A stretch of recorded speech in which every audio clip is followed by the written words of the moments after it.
Hello guys, welcome to चारापुना में आप सबका फिर से एक बार स्वागत है। तो दोस्तों, आज की वीडियो को अगर मैं इस वीडियो में जो शख्सियत है उसका नाम ना लेके अगर मैं आप लोगों के सामने कहना शुरू करूं तो आप सोचेंगे कि ये हूबहू सुशांत सिंह राजपूत की केस के बारे में ही बात किया जा रहा है। यानी ये एक ऐसा केस जो कि एकदम हूबहू सुशांत सिंह राजपूत की केस की तरह ही है। पर सुशांत सिंह राजपूत की केस के साथ इस केस का फर्क सिर्फ इतना है कि इस केस में एक ऑडियो रिकॉर्ड मिला था, जिस ऑडियो स्टेटमेंट की वजह से कुछ लोगों का नाम हम लोगों के सामने आया है। जी, मैं बात कर रहा हूं वास्तव को सपनों के रूप देने वाले बॉलीवुड की आर्ट डायरेक्टर नितिन देसाई का, जिनकी मृत्यु 2 अगस्त रात को हुआ था। और रिपोर्ट के मुताबिक 2 अगस्त रात को उन्होंने खुद को खत्म किया सीलिंग फैन के माध्यम से। तो मैंने सुशांत सिंह राजपूत के साथ इस केस का सिमिलरिटी क्यों कहा, क्योंकि सुशांत सिंह राजपूत की केस में भी जो चीज हम देखे थे कि सुशांत सिंह राजपूत सब कुछ सही था, जो स्टोरी हम लोगों के सामने रखा गया था उस स्टोरी के मुताबिक कि सब कुछ सही चल रहा था।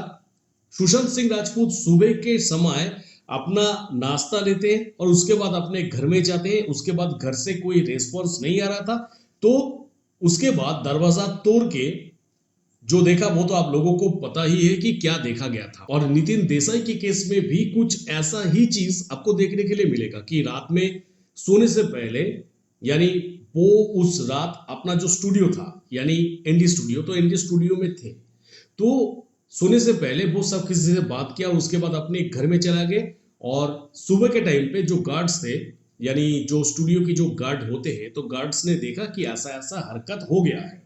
तो ये घटना हम लोगों के सामने आया था। अब सवाल आता है कि नितिन देसाई स्टूडियो में क्या कर रहा था। तो आपको मैं बता दूं कि नितिन देसाई एक्चुअली जाने माने बहुत ही पॉपुलर बॉलीवुड के आर्ट डायरेक्टर है। आर्ट डायरेक्टर मतलब क्या है कि बॉलीवुड में जो फिल्में बनते हैं, इस फिल्म में जो एक्चुअली जो बैकग्राउंड में जो सेटअप दिखाना होता है, तो उस सेटअप को तो हमेशा रियल सेटअप में नहीं दिखाया जा सकता, तो जिसके कारण आर्ट डायरेक्टर का काम होता है कि डायरेक्टर जो सेटअप मांग रहा है वही सेटअप उनको बना के दे। तो नितिन देसाई का भी एक अपना स्टूडियो था, जिस स्टूडियो का नाम है एनडी स्टूडियो। तो उस एनडी स्टूडियो में ऐसा एक बहुत ही अच्छा सेटअप बना हुआ है, जिस सेटअप में देवदास, पद्मावत, प्रेम रतन, धन पायो जैसे मूवी का शूट हुआ था। और वो तमाम जो मूवी था वो बहुत ही लार्ज स्केल का मूवी था। तो वो सब मूवी को शूट करने के लिए उनकी स्टूडियो को यूज किया जाता था। और डेफिनेटली उनका वो स्टूडियो था उनकी सपना, अपनी सपनों की दुनिया। तो ये स्टूडियो से ही मेन कहानी स्टार्ट होता है दोस्तों, नितिन देसाई की मौत के पीछे। तो मौत के कारण कुछ ऐसा ही बताया जा रहा है जो कि हम लोगों के सामने अभी तक आया है। तो मौत का कारण क्या है? तो नितिन देसाई का जो फैमिली की तरफ से जो एफआईआर रजिस्टर किया गया है, यानी जिन लोगों के ऊपर आरोप दिया गया है, उनमें से टोटल 4 लोगों का नाम हम लोगों के सामने आते हैं। और वो 4 लोग हैं ईसीएल फाइनेंस कंपनी के स्टाफ केयूर मेहता, रशेश शाह, स्मित शाह और जितेंद्र कोठारी। तो अभी आप पूछ सकते हैं कि नितिन देसाई की मौत के साथ ईसीएल फाइनेंस कंपनी का संपर्क क्या है। तो संपर्क यह है कि ईसीएल फाइनेंस कंपनी ने एक प्रपोजल दिया था नितिन देसाई को कि उनके स्टूडियो में वो लोग निवेश करना चाहते हैं। तो डेफिनेटली उन्होंने एक लोन ले लिया और ईसीएल को भी मौका मिल गया उस एनडी स्टूडियो में निवेश करने का। यानी स्टूडियो को मॉर्गेज रख के वो लोन को लिया गया था और उसके बाद और एक अमाउंट का भी लोन लिया गया था। अब वो जो टोटल रकम था, उस रकम का टोटल 6 इंस्टॉलमेंट पे करने के लिए नितिन देसाई को फोर्स किया जा रहा था। अब ईसीएल फाइनेंस कंपनी इस जगह पे अपना जो शर्त था, उस शर्त को तोड़ के नितिन देसाई के पास से ये पैसा वसूली के लिए उनको प्रेशर दे रहे थे।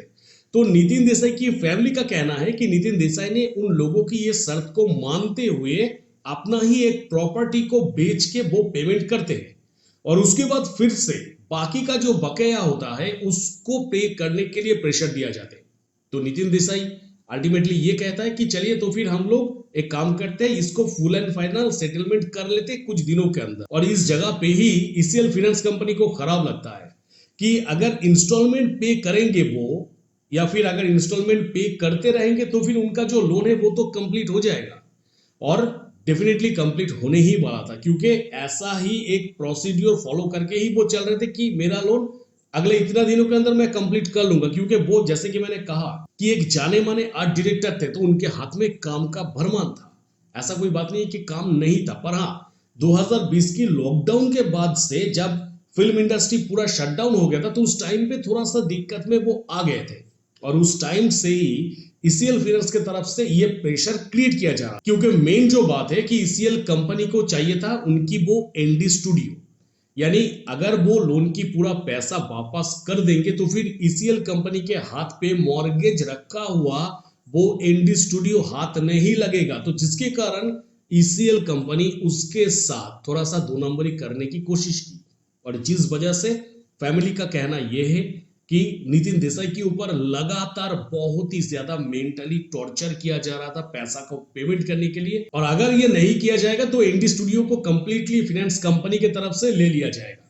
और जिस वजह से, जैसे कि मैंने आपको इससे पहले भी कहा था कि नितिन देसाई का सपना था अपना वो एनडी स्टूडियो, और उस वजह से जब उनको लगा कि नहीं मैं दीवार तक पूरा सट चुका हूं, उसके बाद और पीछे नहीं जा सकता, उसके बाद उन्होंने ये एक कदम उठा लिया था। हालांकि दोस्तों आप में से जो लोग नितिन देसाई का नाम कभी नहीं सुने हैं या फिर उनको जानते तक भी नहीं, उन लोगों को शायद नितिन देसाई के बारे में जानकारी लेना पसंद नहीं होगा, पर उनका ये जो जिंदगी के माध्यम से हम लोगों के सामने जो सीख आया है, उनकी जान जाने के बाद जो घटना हम लोगों के सामने आया है, ये घटना हम सब किसी के जिंदगी में घट नहीं सकता, इसका गारंटी कौन दे सकता है। एक कंपनी जो कि खुद अपना मदद का हाथ बढ़ा के एक व्यक्ति को मौत की मुंह में धकेल सकता है, ऐसा एक फ्रॉड कर सकता है, उस कंपनी के साथ क्या कोई भी ऐसा स्टेप नहीं लिया जाएगा उस कंपनी के ऊपर?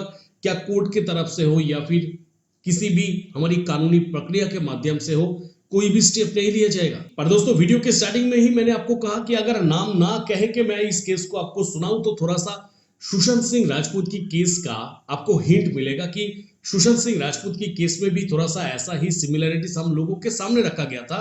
पर जिस जगह पे कहना यही है कि नितिन देसाई की केस में जो कि कंफर्मेशन है कि नितिन देसाई ने अपने आप को खत्म किया, जो कि सुशांत सिंह राजपूत की केस में वो कंफर्मेशन नहीं है। पर पैसों को लेके इतना ज्यादा प्रेशर क्रिएट करना, यानी वसूली गैंग का प्रेशर क्रिएट करना किसी के ऊपर, क्या सुशांत सिंह राजपूत के ऊपर भी लॉकडाउन के टाइम पे ऐसा ही कोई वसूली गैंग का प्रेशर तो नहीं क्रिएट किया गया था? दोस्तों हो सकता है कि जिस जगह पे आने के बाद नितिन देसाई सर ने एक गलत रास्ता चुन लिया था, उस जगह पे सुशांत सिंह राजपूत टूटने वाला नहीं था, और जिसके कारण उनको तोड़ा गया। इस जगह पे बस दोनों की जो थ्योरी है वो अलग हो जाते हैं, पर केस का जो स्टार्टिंग है वो लगभग एक ही तरीके का हो सकता है कि दोनों को ही फंसाया गया था। अब देखने वाली बात यह है कि आने वाले दिनों में नितिन देसाई की फैमिली की तरफ से जो कंप्लेन किया गया था, जो एफआईआर रजिस्टर किया गया जिन 4 लोगों के नाम पे, उनके ऊपर क्या स्टेप लिया जाते हैं। तो बस दोस्तों इस वीडियो के रिगार्डिंग आप लोगों का कुछ अगर कहना है तो आराम से आप कमेंट सेक्शन पर कमेंट जरूर कर सकते हैं। तो बस दोस्तों मिलेंगे मेरा नेक्स्ट किसी वीडियो पे। टिल देन सब कोई खुश रहिएगा, बढ़िया रहिएगा।